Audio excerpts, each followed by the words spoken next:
उत्तराखंड में बारिश से तबाही में चौंकाने वाला तथ्य है। आप भी सुनेंगे तो सोच में पड़ जाएंगे। भारतीय मौसम विभाग ने बारिश की रफ्तार को लेकर जो डेटा दिया, उसका विश्लेषण करने पर जो सच्चाई सामने आई वो डराने वाली है। 1000 करोड़ का नुकसान, 84 लोगों की मौत, ये सब तब हुआ जब रिकॉर्ड ने कहा बस यही, इसी में ये हाल।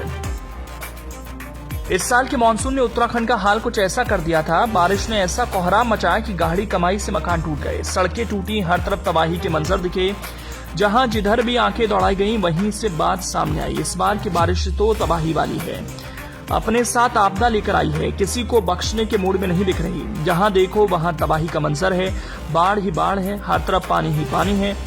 उत्तराखंड में पहाड़ हो या मैदान, सब जगह बारिश के कारण नदियां उफनाई, धरती की कसावट ढीली हुई, जमीन हिली तो अपने साथ लाखों करोड़ों की संपत्ति को मलबे में तब्दील कर दिया। उत्तराखंड के लोगों के जहन में इस बारिश की आफत है, लेकिन वाकई में ऐसा है क्या जैसा हम सोच रहे हैं? क्या मौसम विभाग का डेटा भी वैसा ही दिखा रहा है या फिर कुछ और ही कहानी बता रहा है? मौसम विभाग का बारिश को लेकर डेटा तफसील से गौर करेंगे तो यकीन मानिए डर जाएंगे, सोच में पड़ जाएंगे, खुद से सवाल करने लगेंगे, आखिर ऐसा हो रहा है तो क्यों हो रहा है? उत्तराखंड में हो रही मूसलाधार बारिश को बेशक असामान्य तौर पर देखा जा रहा हो, लेकिन भारतीय मौसम विज्ञान विभाग के मुताबिक अभी हो रही बारिश के तेवर सामान्य हैं। यानी सामान्य बारिश में उत्तराखंड का ये हाल, तो सामान्य से ज्यादा बारिश होने पर राज्य की क्या स्थिति हो सकती है?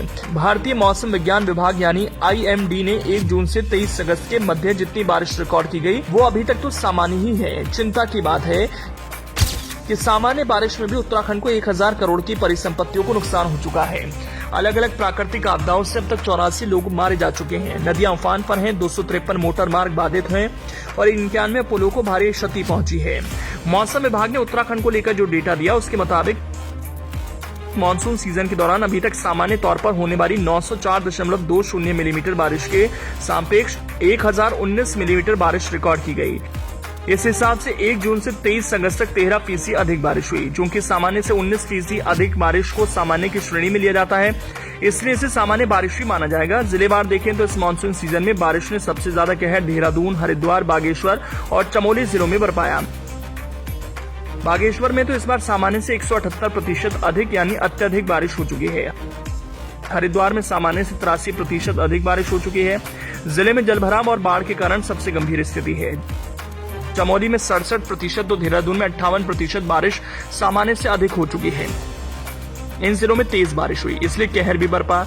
लेकिन उत्तराखंड के जिन जिलों में सामान्य बारिश हुई, वहां आफत ने जो अपना रूप दिखाया वो हैरान करने वाला है, सोचने के लिए मजबूर करता है। जब सामान्य बारिश में यह हाल है तो आज सामान्य बारिश में क्या होगा? पिथौरागढ़, चंपावत, नैनीताल, रुद्रप्रयाग, पौड़ी, अल्मोड़ा जिले में सामान्य से कम बारिश रिकॉर्ड की गई। इन जिलों के अलग अलग इलाकों में कहीं कम बारिश हुई तो कहीं बहुत ज्यादा, जिससे वहां भूस्खलन, बाढ़, जलभराव की घटनाएं सामने आई। तो ये क्या संकेत देता है? प्रकृति आखिर हमें क्या बताना चाहती है? क्या चेतावनी दे रही है?